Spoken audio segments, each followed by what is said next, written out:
Hi everyone, this is Mayank Kothari. In this video, we are going to discuss about the internal rate of return. This concept entirely we are going to go through. मैं आपको explain करूँगा कि IRR का मतलब क्या होता है, कैसे calculate करते हैं और उसका कब use किया जा सकता है.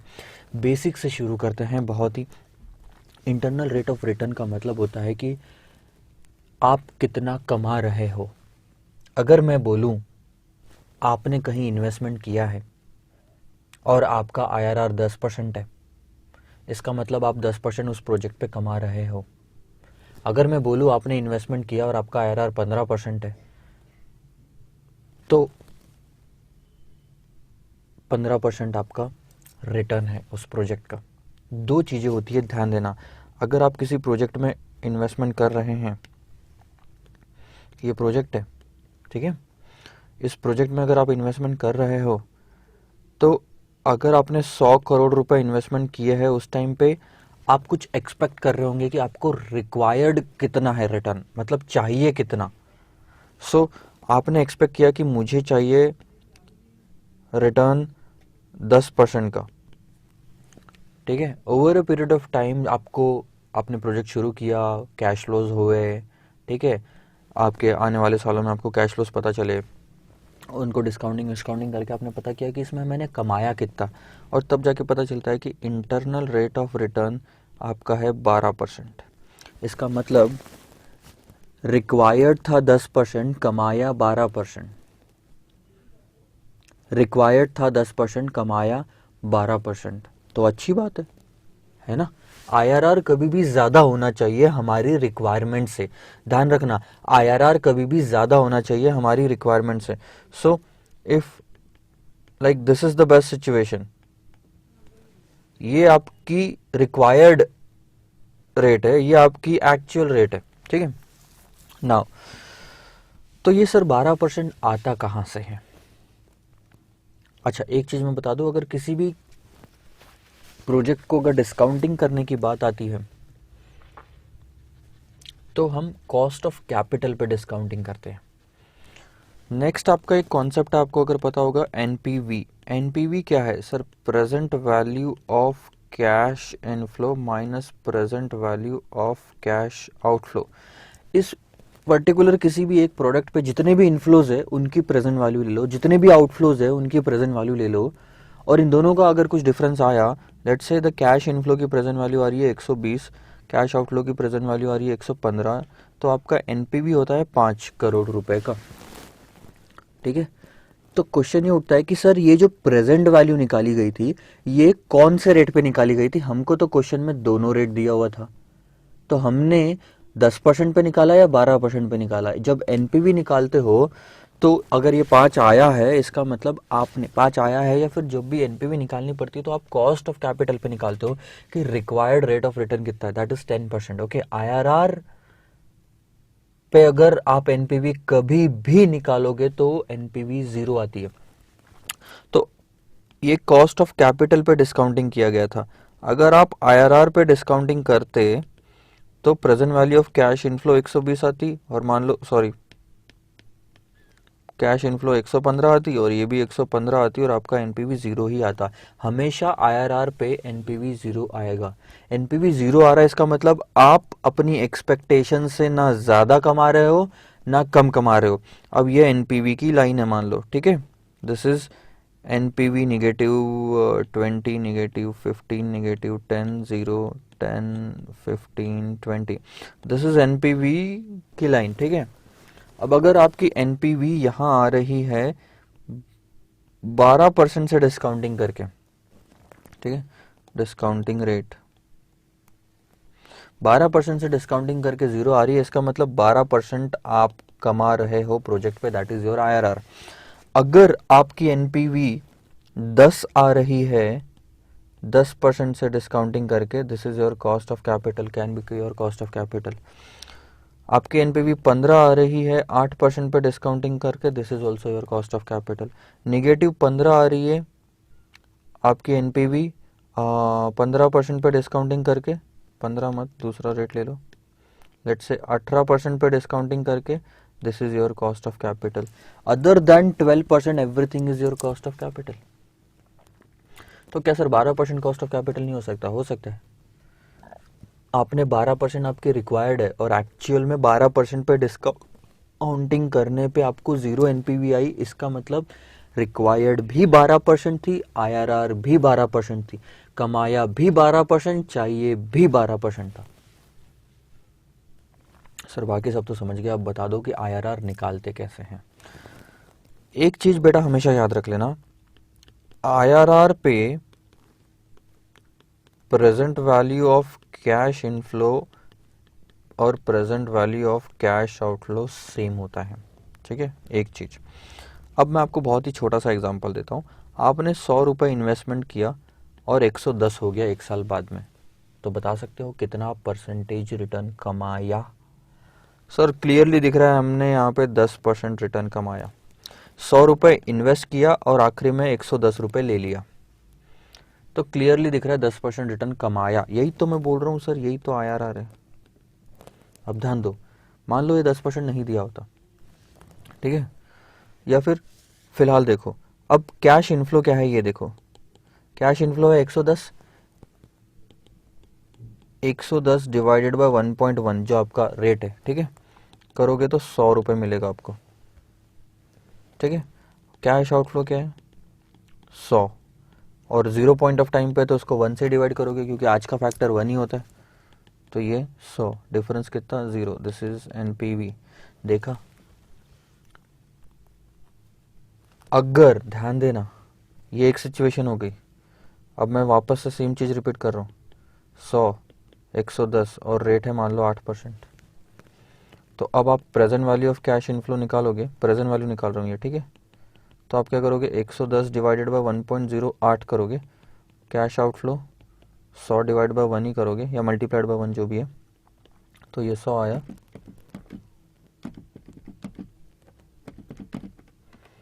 तो ये आएगा 101.85 और आपका एनपीवी आएगा 1.85। तो क्या सर ये 8% आईआरआर है? नहीं है, ये 8% आईआरआर नहीं है। लेकिन 8% अगर आपकी रिक्वायर्ड रेट ऑफ रिटर्न है और आपका एनपीवी पॉजिटिव आ रहा है, इसका मतलब आप ज्यादा कमा रहे हो। ये देखो लाइन, 8% पे एनपीवी पॉजिटिव आ रही है, आपने रेट बढ़ाया तो एनपीवी और कम हुई, और रेट बढ़ाया तो और कम हुई। जहां पे एनपीवी 0 आती है वही रेट होता है आपका कि आप एक्चुअल प्रोजेक्ट में कितना कमा रहे हो। क्वेश्चन में अगर कहीं पे भी आपको ये पूछा जाए कि find out what is the rate of return earned on this project, कितना कमाया, अगर ये पता लगाना होता है, इसका मतलब वो क्लियरली पूछ रहा है कि आईआरआर क्या है ये पता लगाओ, इंटरनल रेट ऑफ रिटर्न क्या है ये पता लगाओ। सर ठीक है, अभी तक आपने जितना बताया ये चीज़ें समझ में आ गई। और एक चीज़ समझ में आ गई कि IRR is equal to IRR पे, एट आईआरआर यानी कि 10% पे present value of cash inflow और present value of cash outflow same होती है, तो एनपीवी 0 आता है, नेट प्रेजेंट वैल्यू सेम आती है, नेट प्रेजेंट वैल्यू सेम आती है हमेशा, ठीक है। अब अगला कॉन्सेप्ट मैं बताता हूँ कि ये आईआरआर कैलकुलेट कैसे करते हैं। आईआरआर कैलकुलेट कैसे किया जाता है? पहला सिंपल सा एग्जांपल ले तो 2 चीज़ें चाहिए होती है आपको, कैश इनफ्लो और कैश आउटफ्लो, ठीक है। 100 रुपये का आउटफ्लो, 110 रुपये का इनफ्लो है, and now calculate the IRR. अब देख के ही पता चल जाता है 10% है आईआरआर, लेकिन कैलकुलेशन कैसे करेंगे? मतलब अगर फिगर्स कुछ और दे दी तो फिर क्या करेंगे? फिर तो देख के नहीं पता चलेगा ना।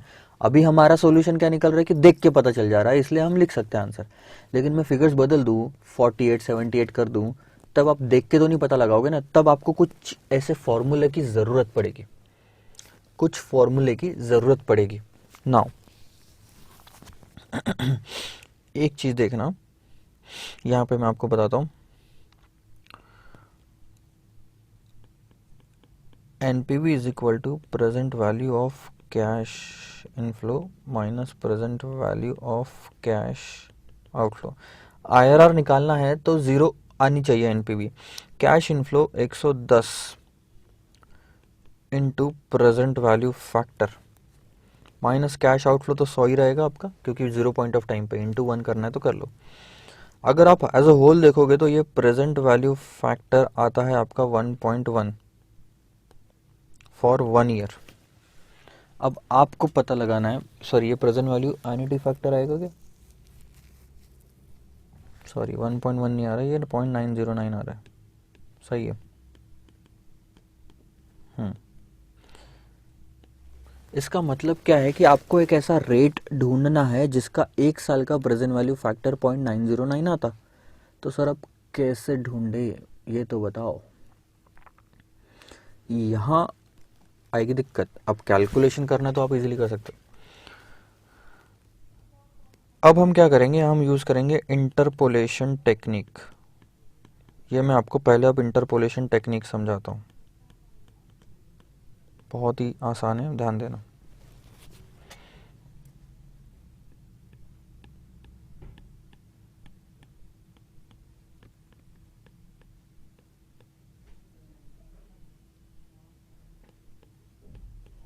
अब अगर आप ये देखोगे तो ये है सीढ़ियाँ, ठीक है।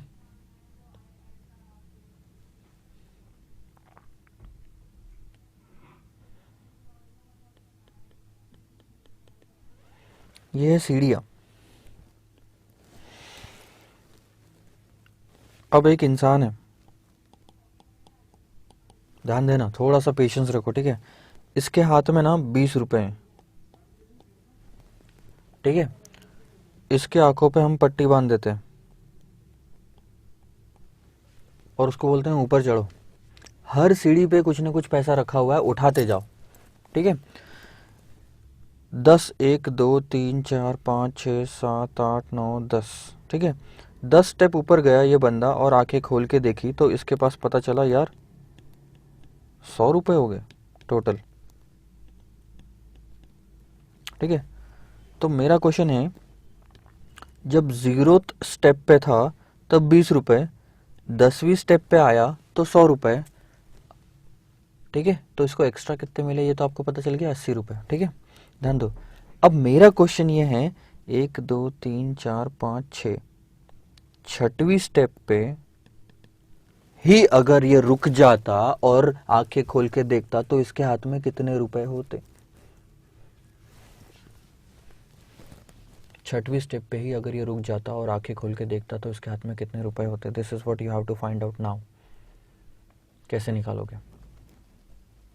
ये फेसबुक में क्वेश्चन नहीं आते क्या, solve if you are genius solve, यही सेम वैसे ही क्वेश्चन है। तो अब हम एक अजम्पशन ये लेते हैं यहाँ पे कि यार 20 रुपए यहाँ थे, 100 रुपए यहाँ, यानी इसको इस दरम्यान 80 रुपए मिले हैं। कितने रुपए मिले हैं सर? उसको उस ड्यूरेशन में 80 रुपीज मिले हैं। कितने स्टेप आगे बढ़ने के लिए, कितने स्टेप चढ़ने के लिए 80 रुपीज मिले सर? उसको 10 स्टेप चढ़ने के लिए 80 रुपीज मिले। 20 तो पहले से ही था, 20 छोड़ दो सर, 80 कितने स्टेप्स के लिए? 10। हम ये अजम्पशन लेते हैं यहाँ पे, जब कुछ नहीं दिया हुआ होता, कि हर स्टेप पे इक्वल अमाउंट ऑफ रुपीज पड़े हुए थे। तो आप क्या ये निकाल सकते हैं हर स्टेप पे कितने रुपए थे? सर हर स्टेप पे 8 रुपए थे। टोटल में 80 मिला 10 स्टेप के, तो हर स्टेप पे 8 रुपए थे, ये पता चल गया सर। तो अब मैंने ये निकालना है कि यार 6 स्टेप आगे बढ़ने के कितने रुपए मिले। 8 into 6 48, that is called as 48 extra मिले। पहले से कितने थे? 20, 48 एक्स्ट्रा मिले। सो अब कितने हो जाएंगे? 68। सो अगर ये यहाँ पे आके खोल के देखता तो इसको 68 रुपीज़ मिलते हैं हाथ में। This is interpolation. कैसे निकाला ये तो लॉजिकल बता दिया। 0 पे 20, 10 पे 100, 0 पे 20, 10 पे 100, तो 6वें पे कितना? ठीक है, I am coming over here now. 0 पे 20, 10 पे 100, तो 6वें पे कितना? ये सारी स्टेप्स है नीचे जो मैं लिख रहा, ठीक है, और ये रुपीज़ है। आपको ये क्वेश्चन निकालना है, ठीक है। तो आप उसको कैसे सॉल्व करते हो अब मैं आपको बताता हूँ इंटरपोलेशन की टेक्निक से। लॉजिक तो समझ में आ गया। आप स्टेप्स लिख लो, 0 और 10। 0 पे कितना? 20, 10 पे कितना? 100, ठीक है। इन दोनों का डिफरेंस कितना? 10 स्टेप का है। इन दोनों का डिफरेंस कितना? 80 रुपए का है, ठीक है। अब 6वीं स्टेप निकालना है ना, तो स्टेप वाली साइड में लिखो। 6th स्टेप पे कितना? तो 0 और 6 के बीच का डिफरेंस कितना? 6 है। अब इसको इंटरप्रेट करना सीखो। पहले कितने रुपए थे सर? 20 रुपए थे मेरे पास में। जो पहले की फिगर है वो लिख लो 20। सर 80 रुपए मिलते हैं 10 स्टेप आगे बढ़ने के लिए, तो 6 स्टेप आगे बढ़ने के लिए कितने रुपए मिलेंगे? 80 divided by 10 multiplied by 6। 80 divided by 10 multiplied by 6। दो टर्म याद रखना, इनिशियल कितने थे और एक्स्ट्रा कितना ऐड लेस करना है। सो ये आपका आएगा 68 का आंसर। मैं थोड़ा दूसरे तरीके से लेके बताता हूं आप, ठीक है। 0, 20, 10, 100। नहीं, क्वेश्चन सर इसमें ये उठता है कि आपने 0 ऊपर क्यों लिखा, 10 भी तो ऊपर लिख सकते थे। ध्यान दो, अगर मैं ऐसे लिखूं कि 10 पे 100 है, 0 पे 20 है और मेरे को 6वें स्टेप पे पहुंचना है, तो स्टेप ये स्टेप वाली साइड है, एक साइड होना चाहिए। रुपीस बोला होता तो मैं इधर लिखता। सो 10 स्टेप, इन दोनों का डिफरेंस, इन दोनों का डिफरेंस 4 स्टेप, कितने मिले सर? 80। फिर से शुरू करो। अब आप 10 से नीचे आ रहे हो तो माइनस होगी फिगर, ऊपर जा रहे थे तो पैसा बढ़ रहा था इसलिए ऐड किया था, अब माइनस करेंगे। इनिशियल कितना? 20। सॉरी, माइनस करने की भी जरूरत नहीं, यहाँ तो 20 से तो आगे बढ़ना ही है आपने। ध्यान दो, 20 यहाँ पे 80 डिवाइडेड बाय 10 मल्टीप्लाइड बाय, गलत कर रहा हूँ क्या मैं? आपका स्टार्ट, अच्छा गलत किया ना मैंने, माइनस होगा। अब आपने शुरुआत कहाँ से की? 10 से की, तो 10 में कितने रुपए थे? 100। Initial 100 rupees. यहाँ ध्यान देखो, मैंने 0 से शुरुआत की थी इसलिए 20 रुपए लिया था कि जो 0 की 20 रुपए थी। यहाँ 10 से शुरुआत कर रहा हूँ तो 100 रुपए लूंगा और 100 में से मैं माइनस करूंगा क्योंकि मैं नीचे उतर रहा हूँ।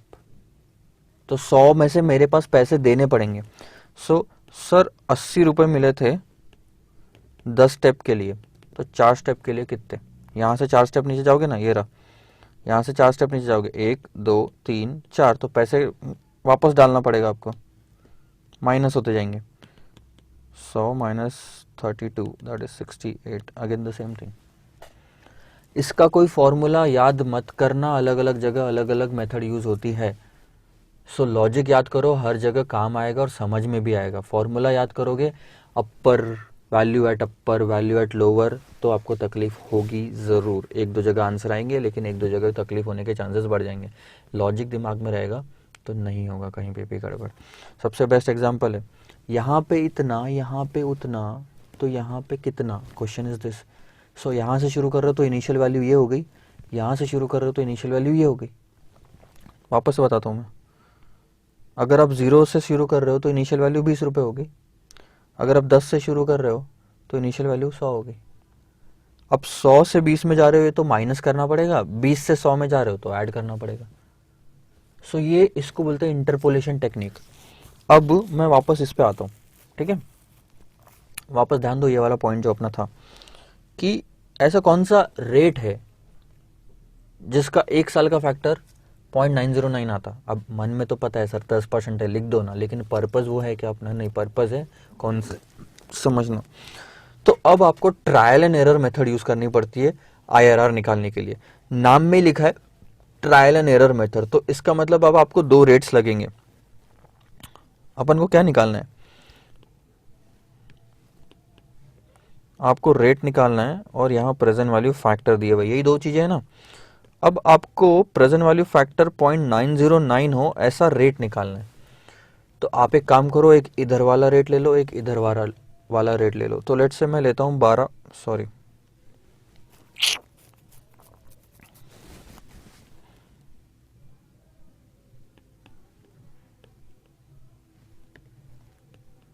0.909, ठीक है।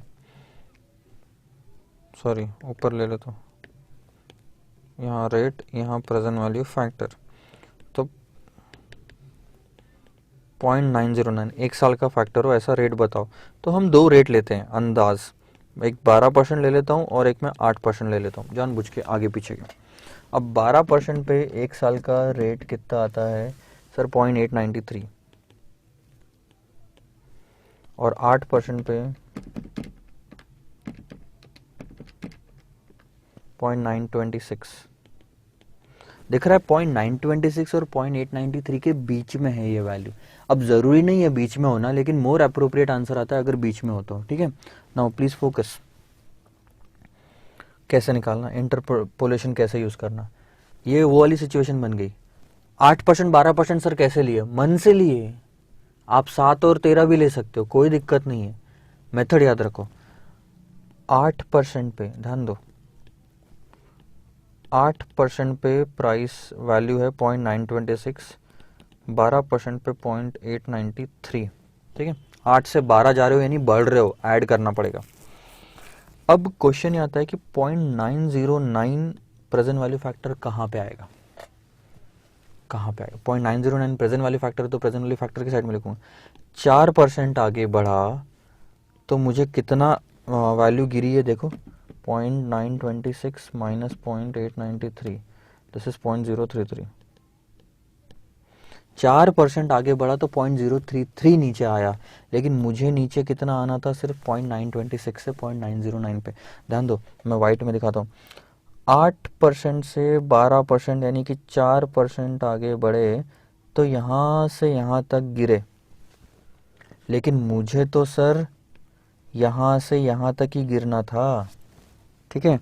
सो यहाँ 4% है और ये वैल्यू है 0.033, ठीक है।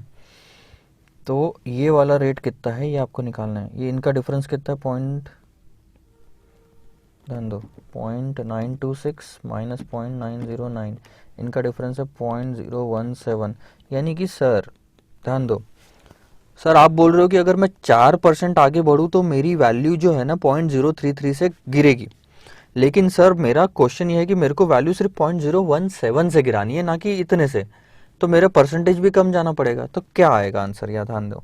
इनिशियली स्टार्ट करो 0 से, आपकी शुरुआत कहाँ से होगी, आपकी शुरुआत ये इधर से, सब हम 8% वाली साइड से जा रहे हैं, हमको रेट चाहिए ना, ये वाला आइटम चाहिए रेट, तो 8% से शुरू करो, ठीक है। 4% मिलता है, इधर से जाएगा, अगर आप इधर से आ रहे हो तो ये इधर से जाएगा। 4% मिलता है 0.033 पीछे जाने पे 4 मिलता है, तो सर 0.017 पीछे अगर मैं गया तो कितना मिलेगा,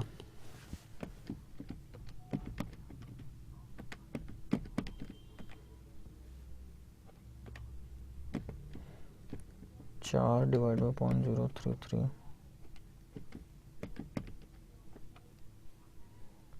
तो ये आपका रेट आता है 10.06%।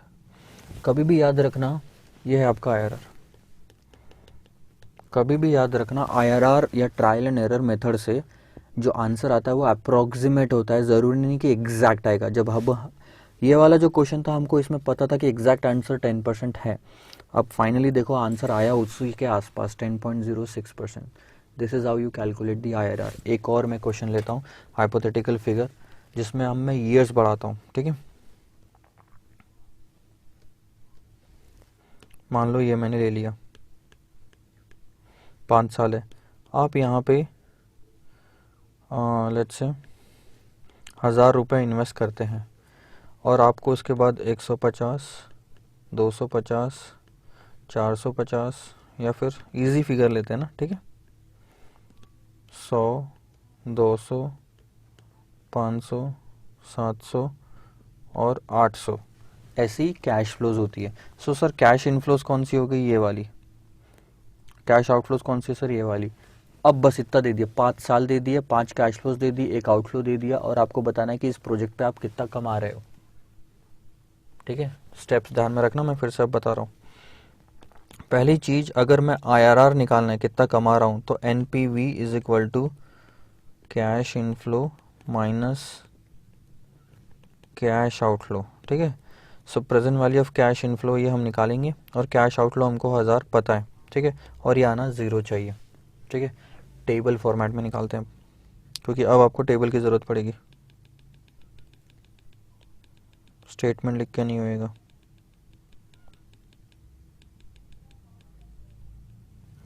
ध्यान दो, NPV 0 आनी चाहिए, है ना। सो मैं यहाँ ले लेता हूँ year, cash flows, present value factor,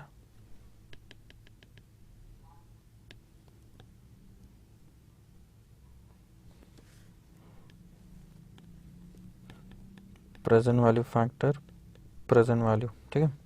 सो ईयर मैंने ले लिया 0, 1, 2, 3, 4, 5। 0 में मेरा कैश फ्लो 1000 का हुआ, फिर मुझे 100 मिले, 200 मिले, 500 मिले, 700 मिले और 800 मिले, ठीक है, लिख लिया। अब आपको पहले जब IRR निकालना है ये चीज़ इंश्योर करनी है कि ये 0 आनी चाहिए, ठीक है। अभी नहीं आएगी, आखिरी में इंश्योर करेंगे। NPV कितनी 0 आए, इसका मतलब आपको दो चीज़ें चाहिए, रेट और NPV, ठीक है। एक ऐसा रेट चाहिए जिस पे NPV 0 आए, तो ये रेट फाइंड आउट करना है, ठीक है। 0 NPV के लिए रेट फाइंड आउट करना है, तो आपको एक रेट यहाँ अज्यूम करना पड़ेगा, एक रेट यहाँ अज्यूम करना पड़ेगा। पहले वाले रेट पे डिपेंड करेगा कि दूसरा रेट क्या होगा। सो मैं फॉर द टाइमिंग अज्यूम कर रहा हूँ 10%, ठीक है। अब 10% पे मैं NPV निकाल लेता हूँ कि यहाँ कितनी वैल्यू आएगी और फिर बाद में इसकी बात करेंगे। सो अगर मैं 10% की बात करूँ तो फैक्टर्स होते हैं 1, 0 पॉइंट ऑफ टाइम का तो 1 होगा, फिर 909, 826, 721,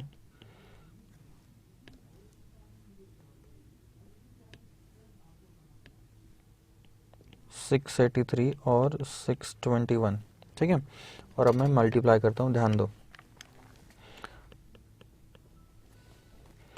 इससे आंसर आएगा 90.9,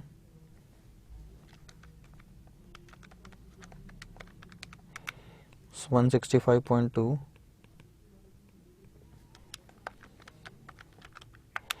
360.5,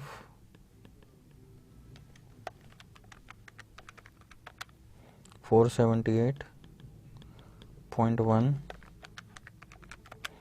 496.8। अब मैं टोटल कर लूँगा,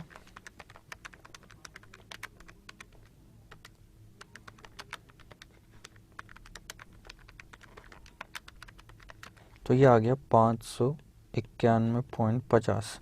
ध्यान दो, यहाँ लिख रहा हूँ मैं, ठीक है। 591 ले लो, मैं राउंड फिगर में 592 ले लेता हूँ। NPV, रेट बढ़ाते हो तो NPV गिरती है, ये याद रखना। ट्राई करके देख सकते हो घर पे, रेट बढ़ाओ तो NPV गिरेगी, रेट कम करो तो NPV बढ़ेगी। अब ये बताओ मुझे, 10% पे NPV 592 आई, आपको NPV कितनी चाहिए, 0। 592 से NPV गिरानी है तो रेट बढ़ाना पड़ेगा। तो अब ये रेट ले लो आप, अराउंड 15%, दूसरा रेट, ठीक है। अब ध्यान दो, मैं 15% पे प्रेजेंट वैल्यू फैक्टर निकालता हूँ।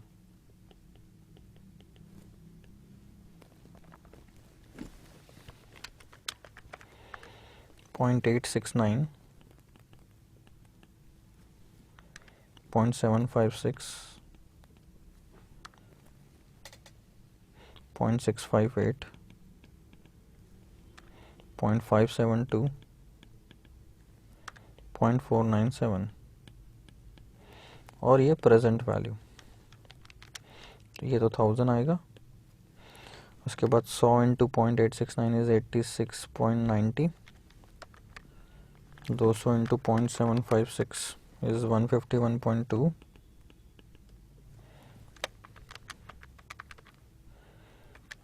329, 400 एंड 398। इसका हम कर लेते हैं टोटल।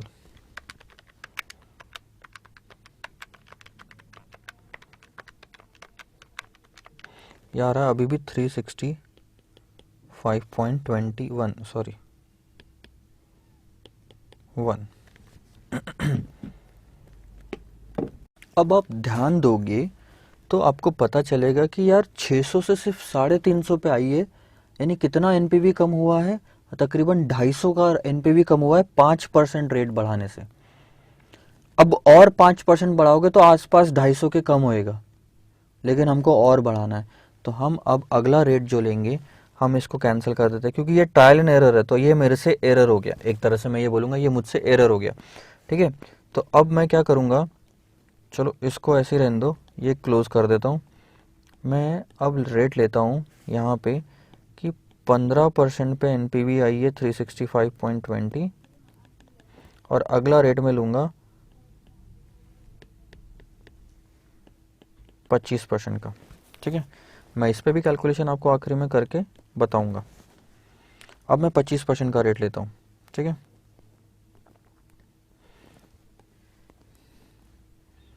सो कैश फ्लोज क्या थे वो लिख लेता हूँ।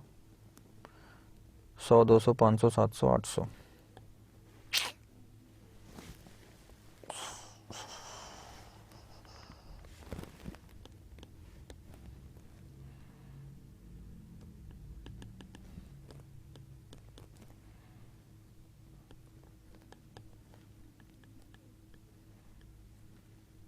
तकरीबन यही था रेट। ठीक है,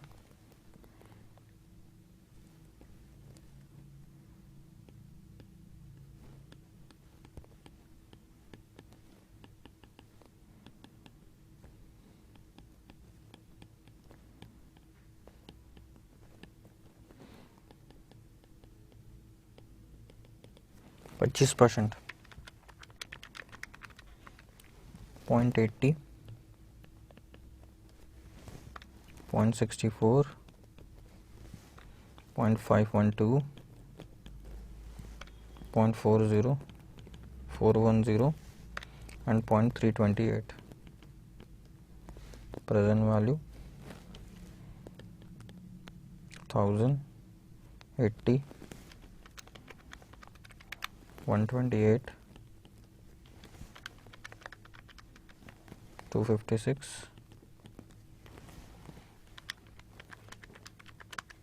287, 262।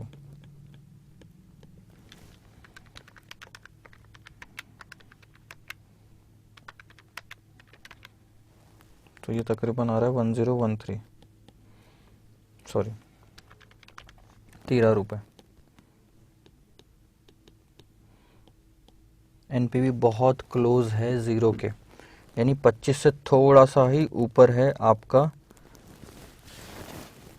आईआरआर। ये तो पता चल गया क्योंकि ज़ीरो के बहुत नज़दीक है। चलो ठीक है, कोई बात नहीं सर। 3 रेट लेके देख लिए सर। अब हम कब तक लेंगे? आप कोई भी 2 रेट में इंटरपोलेट कर सकते हैं, 10 और 15 में भी कर सकते थे। मैं अप्रोप्रिएट आंसर चाहता हूँ इसलिए और क्लोज आना चाहता था। ठीक है, let's do the calculation. Approximate answer आएगा, एग्जैक्ट आंसर नहीं आता है, ये याद रखना। ठीक है, सो अब मैं आईआरआर का कैलकुलेशन करता हूँ। ध्यान दो, इंटरपोलेशन करता हूँ। ठीक है, पहली चीज 15% पे 365 आ रही थी, 25 पे 13 आ रही है एनपीवी। ठीक है, so this is rate, this is NPV. मुझे एनपीवी कितनी चाहिए? एनपीवी एक साइड में 0 चाहिए। अब देखो 10% आगे अगर बढ़ो तो एनपीवी कितनी गिरती है? 352 रुपए से एनपीवी गिरती है। मुझे तो 365 रुपए से एनपीवी गिरानी है। आई बात समझ में? तो अब शुरुआत करते हैं। कहाँ से शुरू होगा सर? रेट चाहिए ना आपको, आपको तो रेट चाहिए। 10% से शुरू करो, सॉरी नहीं, ऊपर से लिया ना, ये 15% से शुरू करो प्लस 365, सॉरी यहाँ से आएगा 10%, यहाँ से शुरू किया ना आपने। 10% डिवाइडेड बाय 352, 10% मिलता है अगर 352 से एनपीवी गिरी तो। सो सर 365 से गिरेगी तो कितना मिलेगा?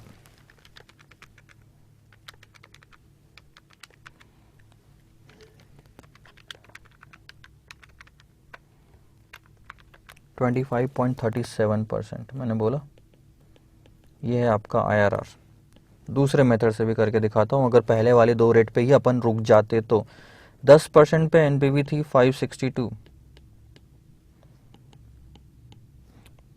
15% पे एनपीवी आ रही थी 365, हमें चाहिए 0, इनका डिफरेंस 5, 197 और 562, इनका डिफरेंस। क्या बोलता है कॉन्सेप्ट? 5% आगे बढ़ोगे तो 197 से एनपीवी गिरेगी। सर लेकिन हमको 197 नहीं, हमको तो 562 से गिरानी, क्योंकि हमको एनपीवी 0 चाहिए। So let's start. 10% से शुरू करेंगे यहाँ से। ठीक है, 10% प्लस 5% मिलता है 197 गिराने से, तो 562 गिराने से कितना? This is 24.26%। सर बहुत वेरिएशन आ रहा है, वेरिएशन एक ही परसेंट का है। और अब मैं आपको इसका कैलकुलेशन बताता हूँ। Both these are IRR। The most appropriate answer is 25.37। अब अगर रेट आप 25 और 26% लो ना, तो एग्जैक्ट आंसर के आसपास आ जाएगा। और दो रेट, अब आपको दिख रहा है ये कितना दूर है, 1% पूरा का पूरा ऑलमोस्ट आप बोल सकते हो कि वेरी कर रहा है। क्यों? क्योंकि आपके जो दो रेट आपने 10 और 15 लिए थे, ये बहुत दूर है एनपीवी से, बहुत दूर है एनपीवी से। सो मे बी अराउंड अगर आप लेंगे ना अपन 26% से, मैं अगर रफ कैलकुलेशन करके देखूं, एक बार मैं करके बताता हूं तो आपको अच्छे से बता पाऊंगा। 26% से, ठीक है,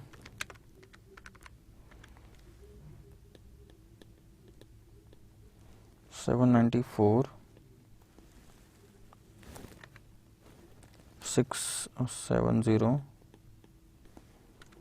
4.500, 0.398 और 315, ठीक है। सो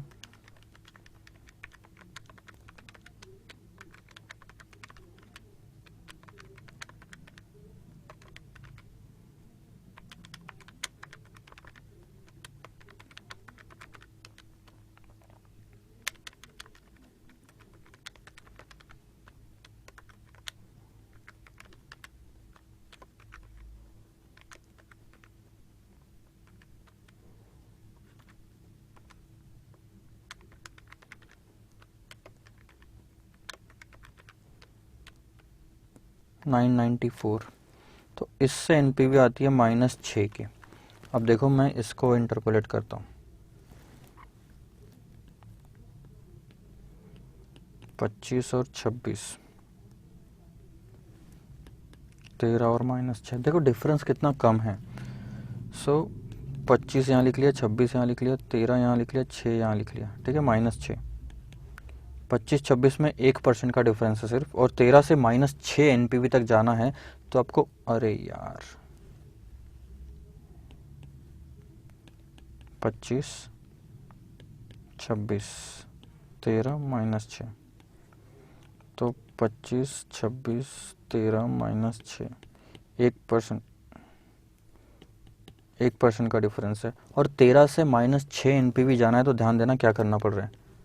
ये अगर आपकी 13 एनपीवी है, तो पहले तो 13 स्टेप पीछे जाओगे तो 0 आएगा, और फिर 6 स्टेप और पीछे जाओगे तो कितने स्टेप्स पीछे जाना पड़ रहा है सर? 19 स्टेप्स पीछे जाना पड़ रहा है। एब्सोल्यूट फिगर लेना है, डिफरेंस निकाल, डिस्टेंस निकाल रहे हैं बेसिकली अपन, डिस्टेंस कितना ट्रैवल करना पड़ रहा है। लेकिन हमको तो 13 से 0 तक ही जाना है, तो 13 स्टेप ही पीछे जाना है। ध्यान दो, 25, sorry this is 26, this is 25, 25 से 26 यानी कि 1% आगे जाओगे तो इतनी एनपीवी कम होएगी 19 रुपए से। लेकिन हमको तो एनपीवी सिर्फ 13 से 0 तक जाना है, तो रेट क्या है ना। सो अब ध्यान दो, शुरू करता हूँ मैं। मिनिमम रेट कितना? 25 प्लस 1% मिलता है अगर 19 रुपए से एनपीवी गिरी तो।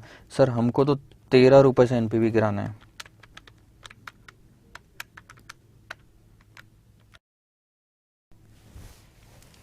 सो लॉजिकली देखा जाए तो दो वैल्यूज जो है एनपीवी के क्लोज होनी चाहिए, जो आपके रिक्वायर्ड एनपीवी होती है। So this is all about the internal rate of return. कैसे इंटरनल रेट ऑफ रिटर्न निकालते हैं? एनपीवी इंश्योर करना होता है कि 0 आए, इसके लिए आप दो रेट लेते हो। एनपीवी 0 आने के लिए एक रेट ले लो, जैसे 15, एक रेट ले लो 20। इस पे एनपीवी यहाँ पे निगेटिव आनी चाहिए, यहाँ पे पॉजिटिव आनी चाहिए, मतलब आगे पीछे होनी चाहिए, and then you can do the IRR. So this is all about the internal rate of return. Meaning आपको स्टार्टिंग में बताया कैसे कैलकुलेट करना, थोड़ा सा ट्रिकी है, टाइम लगता है। कॉन्सेप्ट याद में रखो इंटरपोलेशन का। आप ये बिल्कुल भी याद में मत रखो कि हायर वैल्यू और लोअर वैल्यू लेनी पड़ती है। मैं गारंटी देता हूँ 2 जगह पे आप सही रहोगे, और 2 अगर मैंने प्रॉब्लम दे दिया आईआरआर के, तो वहाँ पे आपका फॉर्मूला काम नहीं करेगा, आप कंफ्यूज हो जाओगे। So note it down and then we met in the next video with the new concept. Bye bye.